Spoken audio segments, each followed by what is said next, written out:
viewers, let's welcome back to Amrish Motivation. இன்னைக்கான வீடியோல நாங்க என்ன பார்க்க போறோம்னு சொன்னா இந்த உலகத்தையே தற்பொழுது கலக்கி கொண்டிருக்கும் ஒரு பிசினஸ் மேனின் லைஃப் ஸ்டோரியை பத்தி நாங்க இந்த வீடியோல பார்ப்போம். ஒரு 12 வயசு சிறுவன் அந்த சிறுபிராயத்திலேயே ஒரு வீடியோ கேமை தயாரித்து வீடியோ கேமை கண்டுபிடித்து அவன் ஒரு சாஃப்ட்வேர் கம்பெனிக்கு விற்பனை செய்தார் என்று சொன்னால் உங்களால் நம்ப முடியுமா? அதே சிறுவன் வந்துட்டு தான் 25 இயர்ஸ்ல $22 மில்லியன் அமெரிக்கன் டாலருக்கு சொந்தக்காரன் ஆகிறான் என்றால் உங்களால் நம்ப முடியுதா? கிட்டத்தட்ட 651 கோடி இலங்கை நாணயப்படி அவருடைய கணக்கு வருகிறது. உங்களால அவரை ஃபைன் பண்ண முடிஞ்சிட்டோ தெரியல. இருந்தாலும் நான் அவரை பத்தி அவருடைய லைஃப் ஸ்டோரியை பத்தி கொஞ்சம் சொல்லலாம்னு நினைக்கிறேன். 1971 ஜூன் 28ல ஆப்பிரிக்கா நாட்டுல ஒரு பையன் பிறக்கிறான். அந்த பையனுடைய அப்பா ஒரு இன்ஜினியர். நம்ம பையன் தான் நாளைக்கு உலகத்துல கலக்க போறான்றது அவருக்கு கூட தெரியல. அந்த பையன் சிறு வயசுல இருந்து படிப்படியா மெல்ல மெல்ல வளர தொடங்குறான். அவன் வளர்ந்து இப்ப ஸ்கூல் போற அளவுக்கு ஓரளவு வளர்ந்துட்டான். அவன் ஸ்கூல்ல பிரைமரி லைஃப்ல இருந்து அவனுக்கு புக் ரீட் பண்றதுலயும் புக் வந்துட்டு ஸ்டடி பண்றதுலயும் ஃபியூச்சரை பத்தி ஸ்டடி பண்றதுலயும் நல்ல இன்ட்ரெஸ்டா இருந்தான். அவனோட கிளாஸ்லயே வந்துட்டு அந்த பையன் தான் பிரில்லியன்ட் ஒரு ஸ்டூடெண்டா இருந்தான். அவன் எப்ப பாரு ஃபியூச்சரை பத்தியே திங்க் பண்ணிட்டு இருப்பான் இல்ல. சோ இவனுக்கு ஒரு ஐடியா வந்துச்சு, நம்மளும் வாழ்க்கையில நம்ம லைஃப்ல ஏதாச்சும் பெருசா சாதிக்கணும்னு சொல்லி அவனுக்கும் ஒரு ஐடியா வந்துச்சு. சின்ன வயசுல இருந்தே அவனுக்கு இந்த கம்ப்யூட்டர்ஸ், இந்த ஹேக்கிங், சைபர் செக்யூரிட்டி அதை போல ஃபீல்ட்ல வந்துட்டு நல்ல இன்ட்ரெஸ்டா இருந்துச்சு. சோ அவன் அந்த சின்ன வயசுல இருந்தே அதை படிப்படியா கற்க தொடங்கினான். கொஞ்சம் கொஞ்சமா அந்த ஃபீல்ட்ல வந்துட்டு ஸ்டடி பண்ணிட்டு இப்போ ஒரு லெவலுக்கு, அதாவது 12 இயர்ஸ் அவனுக்கு ஆகுது. இப்போ அவன் ஐடியா பண்றான், நாங்க இப்படி வந்துட்டு படிச்சுக்கிட்டே போனா ஸ்டடி பண்ணிக்கிட்டே போனா நம்மளுக்கு ஒரு ஒரு சக்சஸ்ஃபுல் ஒன்று கிடைக்காது போல என்று நினைச்சிட்டு அவன் ஐடியா பண்றான், நாங்களும் நம்மளாலேயும் முடியும், இவ்வளவு பேருமே வாழ்க்கையில புதுசா சாதிச்சுக்கிட்டே இருக்காங்க, நம்மளால ஏன் முடியாது என்று சொல்லி அவனும் ஒரு பிளே கேம், ஒரு வீடியோ கேமை வந்துட்டு தயாரிக்கிறான். தயாரிச்சது மட்டும் இல்லாம ஒரு சாஃப்ட்வேர் கம்பெனிக்கு அதை விற்கவும் செய்யறான். இப்ப அவன் ஸ்கூல் லைஃப், அதாவது 11 கிரேட் 11 12 அப்படி படிப்படியா ஸ்கூல்ல வந்துட்டு அவன் ஸ்டடியை முடிச்சுட்டான். இப்ப அவனுக்கு வந்துட்டு ஸ்டடி பண்றதுல வந்துட்டு ஒரு இன்ட்ரெஸ்ட் இருக்கு தானே. சோ இவன் வந்துட்டு மேல் படிப்பு படிக்கிறதுக்காக வேண்டி ஒரு இடத்த அவனுக்கு சூஸ் பண்ண முடியல, அவனோட நாட்டுல முடியல. ஏன்னா அவன் நாட்டுல ஒரு வயசு வந்துட்டு பிந்தியதுக்கு அப்புறமா அவங்க மிலிட்டரிக்கு போகணும்னு சொல்லி அவனோட நாட்டோட ஒரு ரூல்ஸ் இருந்துச்சு. சோ இவனுக்கு அங்க மேலும் படிக்கிறதுக்கு கொஞ்சம் சிரமமா இருந்துச்சு. சோ இவனோட அப்பாட நாடு வந்துட்டு கனடாக்கு போனா இதை போல ஒரு கஷ்டம் ஒண்ணும் இல்ல, நம்மளால படிக்கலாம்னு சொல்லி இவன் நைஸா கனடாக்கு எஸ்கேப் ஆயிடுறான். கனடாக்கு போய் அவங்களோட அப்பாட ரிலேஷன்ஸ் இருக்காங்க தானே, அவங்களோட வீட்டுல கொஞ்சம் காலம் தங்குறான். நம்மளா இருந்தாலும் நம்ம ரிலேஷன் யாரோட வீட்டுக்கு போனாலும் கொஞ்சம் காலம் இருந்துட்டு போயிடுவோம். ஏன்னா ஒரே ரிலேஷன் வீட்டுல மிச்சம் காலம் நிற்கிறது சரியில்லை தானே. சோ இவனும் வந்துட்டு அவன் அங்க தங்கின இடத்துல இருந்து கிளம்பி வாரான். வந்து மேல் படிப்பு படிக்கிறதுக்காக ஒரு யூனிவர்சிட்டியை இல்லாட்டி காலேஜ தேர்ந்தெடுக்கிறதுக்கு நிறைய தேடி அங்கேயும் இங்கேயும் அலைஞ்சு திரிஞ்சு பாக்குறான். எங்கேயுமே இவனுக்கு ஒரு இடம் கூட கிடைக்கல. சோ இப்ப நாங்க என்ன பண்றது, எல்லா இடத்துல போனோம், எங்க போனாலும் காசு கேட்கறாங்களே, அங்க போனாலும் காசு கேட்கறாங்க, இங்க போனாலும் காசு கேட்கறாங்க, நம்மளால எப்படி படிக்க முடியும், நம்மள்ட்ட தான் காசு தான் இல்லையே, எல்லாத்தையும் போட்டுட்டு தானே வந்திருக்கோம்னு சொல்லி இவன் யோசிக்கிறான். இவனுக்கு ஒருத்தர் வந்து ஐடியா கொடுக்குறாரு, தம்பி நீங்க இப்படியெல்லாம் தேடினா உங்களுக்கு கிடைக்காது, இந்த நாட்டுல கனடா நாட்டுல இப்படி ஒரு ஸ்காலர்ஷிப் கொடுக்குறாங்க, நீங்க போய் அங்க கேட்டு பாருங்க, உங்களுக்கு எல்லாம் ஃப்ரீயா செஞ்சு கொள்ளலாம்னு சொல்லி அங்க போக சொல்றாங்க. அதுக்கப்புறமா இவனும் போன்லயும் அங்கேயும் இங்கேயும் தேடி பார்த்து ஒரு மாயா அந்த யூனிவர்சிட்டிய கண்டுபிடிச்சிட்டான். அதுக்கு பின்னால அங்க போய் ஸ்டடி பண்ணவும் ஆரம்பிக்கிறான். இவன் அந்த யூனிவர்சிட்டியில ஸ்டடி பண்ணிட்டு இருக்கும் பொழுது இவனுக்கு அது கொஞ்சம் போர் ஆகுது. இவன் ஒரு 2 டிகிரிஸ் முடிச்சிட்டான். சோ இவனுக்கு படிப்பு வந்துட்டு ஜஸ்ட் போர் ஆகுது. ஏன்னு சொன்னா எப்ப பார்த்தாலும் படிச்சுக்கிட்டே இருந்தா யாருக்குமே போர் தான். நம்மளும் அப்படித்தான், நம்மளும் ஒவ்வொரு இயர்ஸா கட்டமா ஸ்டடி பண்ணி கொண்டு இருக்கும் பொழுதே நமக்கும் போர் ஆகும். சோ அவன் வந்துட்டு அந்த படிப்பை வந்துட்டு அப்படியே ஸ்டாப் பண்ணிட்டு இவனுக்கு ஒரு ஐடியா வருது, நம்மளாலையும் ஏதாவது கண்டுபிடிக்க முடியும் என்று சொல்லி இவனுக்கு ஐடியா வருது. ஏன்னா இவன் வந்துட்டு அவன் சைல்ட்ஹுட்ல இருந்தே இவனுக்கு அந்த எக்ஸ்பெரிமெண்ட் பண்றதுலையும் ஏதாவது கண்டுபிடிக்கிறதுலையும் இந்த ஐடி ஃபீல்டும் அந்த ஃபீல்ட்ல வந்துட்டு தான் இவனுக்கு ஒரு ஓட்டம் இருக்கு. சோ இவன் வந்துட்டு ஏதாவது புதுசா நாங்களும் கண்டுபிடிக்கணும்னு சொல்லி அந்த ஃபீல்டுக்கு இறங்கலாம்னு சொல்லி அந்த படிப்பை ஸ்டாப் பண்ணிட்டு அந்த யூனிவர்சிட்டில இருந்து அப்படியே பாதியில வெளியே வந்த பின்னால இவனும் இப்ப நம்ம எல்லாம் சொல்லுவோம் இல்லையா, லொகேஷன் ஜிபிஎஸ் எல்லாம் சொல்லுவோம் இல்லையா, அதை போல ஒரு சாஃப்ட்வேரை வந்துட்டு இவன் உருவாக்குறான்.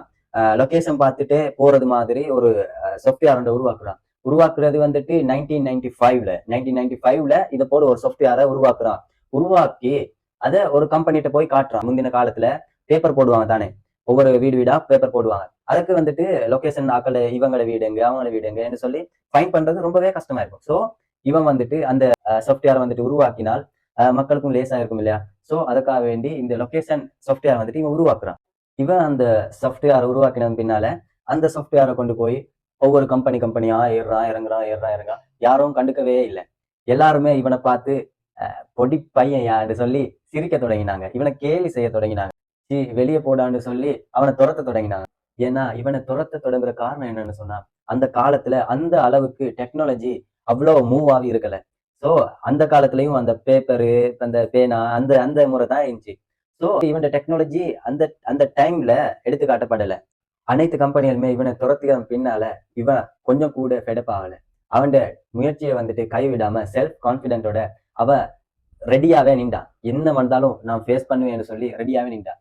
ஆனாலும் அவன் மனசுக்குள்ள ஒரு சின்ன தயக்கம் இருந்துச்சு. என்னடா நாங்க இவ்வளவு கஷ்டப்பட்டு இதை கண்டுபிடிச்சோமே, படிப்பை கூட விட்டுட்டு வந்தோமே என்று சொல்லி இவனுக்கு அவ்வளவு காசு கூட இருக்கல. இவன் அந்த படிப்பை விட்டுட்டு வந்ததன் பின்னால அந்த ஃப்ரீ ஸ்காலர்ஷிப்பை வந்துட்டு விட்டுட்டு வந்ததன் பின்னால இவனுக்கு வீடும் இல்லை. அந்த பாதைகள்ல ஓரத்துல தங்கியும் அங்க இங்க கிடைக்கிற சாப்பாடுகளை சாப்பிட்டும் இவன் கொஞ்சம் மன உளைச்சலுக்கு ஆளாயும் இருந்தான். ஆனாலும் இவன் கான்பிடென்ட்டை வந்துட்டு இவன் கைவிடல. அது கொஞ்ச காலம் கடக்க ஒரு பேப்பர் கம்பெனியுடைய பார்வைக்கு படுகிறது. சோ இவனை கூப்பிட்டு அவங்க என்னடா தம்பி இப்படி ஒரு சாஃப்ட்வேர் வந்துட்டு நீ கண்டுபிடிச்சிருக்காமே சொல்லி அதை எங்களுக்கு தர முடியுமான்னு சொல்லி அவங்க கேட்கிறான். அந்த கம்பெனியால இவன் சாஃப்ட்வேரை வந்துட்டு வாங்கப்படுது. அதை வந்துட்டு இவனும் இவன் தம்பியும் இன்னும் சில பேரும் சேர்ந்து அதை ரெடி பண்ணியிருப்பாங்க. ஸோ அந்த கம்பெனி வந்துட்டு இந்த சாஃப்ட்வேரை கிட்டத்தட்ட 340 மில்லி US$ அதை வாங்குறாங்க. அதுல 7% வந்துட்டு இவனுக்கு கிடைக்குது. அதாவது 22 மில்லியன் இவனுக்கு கிடைக்குது. அதே 22 மில்லியன் நம்மளுக்கு கிடைச்சிருந்தா என்ன பண்ணிருப்போம்? அதே லைஃப் மஜாத்தான்னு சொல்லி ஃபுல்லா என்ஜாய் பண்ணிருப்போம். பட் அவன் அப்படி பண்ணல. ஏன்னா அவன் வந்துட்டு சாதிக்க பிறந்தவன், அடைவுகளை அடைய பிறந்தவன். சோ அவன் அப்படி பண்ணல. அவன் எப்ப பார்த்தாலும் ஃபியூச்சரை பத்தியே சிந்திக்கக்கூடியவன். சோ அந்த 22 மில்லியனை அவன் அதுல வந்துட்டு சின்ன கணக்கை எடுத்துட்டு அதுக்கு மேல் மிச்சமா இருக்கிற கணக்கை வச்சு இதை பார்க்க மேலா ஒரு கண்டுபிடிக்கணும்னு சொல்லி இப்ப உலகத்துல எங்க போனாலுமே இருக்கு. சாம்சங் பேமெண்ட் முறை இருக்கு, வேற கூகுள் பேமெண்ட் முறை, eBay அப்படி சொல்லி ஏகப்பட்ட ஆன்லைன் பணம் டிரான்ஸ்ஃபர் பண்ற முறை இருக்கு. அதுல ஒரு முறை தான் பேபால் என்று சொல்லி அதை வந்துட்டு இவன் அந்த பணத்தை வச்சு கண்டுபிடிக்கிறான். இவன் கண்டுபிடிச்ச அந்த ஆன்லைன் பேமெண்ட் முறைய அந்த சாஃப்ட்வேரை eBayக்கு வந்துட்டு கிட்டத்தட்ட 1.5 பில்லியன் US$ அதை விற்கிறான். இவன் வந்துட்டு இப்ப இவனுக்கு கிடைச்ச காசு எல்லாம் சேர்த்து வச்சு புதுசா இன்னுமே கண்டுபிடிக்கத்தான் தொடங்கினான். அதை வச்சு லைஃபை என்ஜாய் பண்ணல. சோ இந்த உலக மக்கள் பல கம்பெனிஸ் எல்லாம் பார்த்து இவனுக்கு சொல்லிச்சு இவன் பொழக்க தெரியாதவன், லைஃபை என்ஜாய் பண்ண தெரியாதவன்னு சொல்லி எல்லாருமே இவனை கேவலமா பார்க்க தொடங்கினாங்க. இவன் வந்துட்டு அவங்க யாரு சொன்ன பேச்சையுமே மைண்ட்லயே எடுத்துக்காம இவன் கண்டுபிடிப்பு பாதையை வந்துட்டு தொடங்கி கிட்டத்தட்ட 10க்கும் மேற்பட்ட கண்டுபிடிப்புகளை இவன் கண்டுபிடிக்கிறான். அதுல 1995ல ZIP2 என்று சொல்லி அதாவது அந்த ஜிபிஎஸ் முறையை கண்டுபிடிக்கிறான். 1999ல வந்துட்டு பேபால் என்று சொல்லி மணி டிரான்ஸ்ஃபர் முறையை கண்டுபிடிக்கிறான். 2001ல eBayயோட வந்துட்டு இவனும் ஜாயிண்ட் ஆகிக்கொள்றான். 2002ல வந்துட்டு ஸ்பேஸ் எக்ஸ் என்று சொல்லி விண்வெளி ஆராய்ச்சி நிலையம் ஒன்று மாதிரி உருவாக்குறான். 2006ல வந்துட்டு சோலோசிட். 2008ல வந்துட்டு டெஸ்லா எலக்ட்ரிக் வெஹிக்கல்னு சொல்லுவாங்களே, இப்ப உலகத்திலே சூப்பர் ரேஸ் கார்களோடவே போட்டி போடக்கூடிய ஒரு எலக்ட்ரிக் கார் இப்ப ஃபேமஸ் ஆகி கொண்டு வருது. அதுதான் டெஸ்லான்னு சொல்லி ஒரு எலக்ட்ரிக் கார். அதை கண்டுபிடிச்சவனும் இந்த பையன். 2013ல வந்துட்டு ஹைப்பர் லூப்னு சொல்லி ஒரு டிரான்ஸ்போர்ட் முறை, அதாவது ட்ரெயின் மாதிரி ஒன்று, அதுல டிரான்ஸ்போர்ட் முறையை கண்டுபிடிச்சான். 2022ல வந்துட்டு ட்விட்டரை வந்துட்டு இவன் வாங்குறான். இப்படி வந்துட்டு பல தரப்பட்ட ஏராளமான கண்டுபிடிப்புகளை வந்துட்டு இவன் லைஃப்ல வந்துட்டு கண்டுபிடிக்கிறான். அதுக்கு பின்னால இந்த உலகத்துல இயங்கக்கூடிய கண்டுபிடிப்புகளை அதை கண்டுபிடிச்சதன் பின்னால ஒரு ரொக்கெட்டை வந்துட்டு விண்வெளிக்கு அனுப்புறான். அந்த ரொக்கெட்டை அனுப்பி வந்துட்டு முதல் தடவை ஃபெயில்ட் ஆகுது, 2ஆம் தடவை கூட ஃபெயில்ட் ஆகுது. சரி பரவாயில்ல, நம்மளால முடியும், நாமளும் சாதிச்சு காட்டுவோம்னு சொல்லி 3ஆவது தடவை அனுப்புறான். அதுவும் ஃபெயில் ஆகுது. இவன் அதை கூட கண்டுக்கவே இல்லை. இவன் நண்பர்களும் சொன்னாங்க இவன் புழக்க தெரியாதவன்னு சொன்னாங்க. இவன் வைஃப் கூட அவனை டிவோர்ஸ் பண்ணிட்டு போற அளவு கூட இது பாரதூரமா போயிடுச்சு. 3ஆம் தடவை ஃபெயில் ஆகி நம்பரும் யாராவது ட்ரை பண்ணுவாங்களான்னு சொல்லி அவன் வைஃப் கூட அவனை கழட்டி விட்டுட்டு போயிட்டான். சோ இவன் கடுமையான மன உளைச்சலுக்கு ஆளாகினதன் பின்னால நான் இதை நிறுத்தவே மாட்டேன், நம்மளால முடியும், நாமளும் சாதிச்சு காட்டுவோம்னு சொல்லி 4ஆவது முறையும் ட்ரை பண்றான். ஃபைனலி 2024ல வந்துட்டு இந்த உலகத்திலே ஒரு மிராக்கிள் நடக்குது, ஒரு அதிசயம் நடக்குது. இவனை திட்டினாக்கள் வந்துட்டு இவனை திரும்பி பார்க்க தொடங்கினாங்க. அவன் செஞ்ச அந்த வேலை வந்துட்டு முழு உலகத்தையுமே அதிர வைத்தது. அதுதான் இந்த உலகத்திலேயே யாருமே செய்யாத ஒரு அதிர்ச்சியான ஒரு கண்டுபிடிப்பு. அதுதான் ஒரு ராக்கெட்டை வந்துட்டு டிபார்ச்சர் பண்ற இடத்துல இருந்து அனுப்புறான். அனுப்பி விண்வெளியில பல சாகசங்கள் செஞ்சுட்டு அது மீண்டும் வந்து அந்த டிபார்ச்சர் பண்ற இடத்திலேயே வந்துட்டு அது ஃபிக்ஸ் ஆகுது. இதுவரைக்கும் இந்த உலகத்துல யாருமே பண்ணாத ஒரு அதிசயமான விடயம் தான் இந்த அந்த டெக்னாலஜி. இந்த டெக்னாலஜிய பார்த்து உலகத்துல கேலி செய்த அனைவரும் வந்து இவன பார்த்து அதிர்ச்சி ஆனாங்க. இன்னும் பல பல பல மீடியாக்களிலும் இருந்து வந்து இவன பேட்டி காண தொடங்கினாங்க. இப்ப வந்துட்டு இவன் கண்டுபிடிப்பாளரா மட்டும் மீக்கல. இவன் இந்த உலகத்திலேயே டாப் ரிச்சஸ்ட் பெர்சன்ஸ்ல வந்துட்டு முதலிடம் வகிக்கிறான். அதாவது உலக பணக்காரர்கள் பட்டியலில் 1வது இடத்துல நிக்கிறான். அதுதான் இவன்ட நேம வந்துட்டு உங்களால ஃபைண்ட் பண்ண முடியுமான்னு என்னால தெரியல. இவன்ட நேம் வந்துட்டு எலோன் ரீவ் மாஸ்க். ஷோர்ட்டா சொல்லணும்னு சொன்னா எலோன் மஸ்க். இவன் வந்துட்டு இவன்ட கண்டுபிடிப்ப இத்தோட நிப்பட்டல. இவனால முடியும், இன்னும் முடியும்னு சொல்லி மேலும் மேலும் ட்ரை பண்ணிக்கிட்டே இருக்கான். அவன் ஐடியா என்ன, அவன் நோக்கம் என்னன்னு சொன்னா செவ்வாய் கிரகத்துல மனிதர்களை கொண்டு போய் வாழ வைக்கணும்னு சொல்லித்தான் இவன்ட பிளேன் ஃபுல்லாவே இருக்கு. இந்த எலோன் மஸ்க் தந்தையிட பேர் உங்களுக்கு தெரியும்னு சொன்னா கண்டிப்பா கமெண்ட் பண்ணுங்க. பல விடயங்கள் ஸ்டடி பண்ணியிருக்கிறோம். அதுல ஒன்று, அதாவது படித்ததில் பிடித்தது. சிரமங்களை கடந்தால் தான் சிகரங்களை தொட முடியும். நான் சொன்னதில்ல, யாரோ சொன்னது. ஆனா இந்த உலகத்துல தற்போது இந்த வேர்டை வந்துட்டு நிறைய பேர் ப்ரூவ் பண்ணி காட்டிக்கிட்டே இருக்காங்க. இவ்வாறு பல சாகசம் செஞ்சவர்கள்ட, இன்னும் பல கண்டுபிடிப்புகள் கண்டுபிடித்தவர்கள்ட, வாழ்க்கையில முன்னேறியவர்கள்ட லைஃப் ஸ்டோரியை வந்துட்டு ஒரு வீடியோவை அப்லோட் பண்ணுவோம்னு எண்ணம் என்கிட்ட இருக்கு. ஸோ நீங்க இந்த வீடியோவை லைக் பண்ணுங்க, ஷேர் பண்ணுங்க, சப்ஸ்கிரைப் பண்ணுங்க.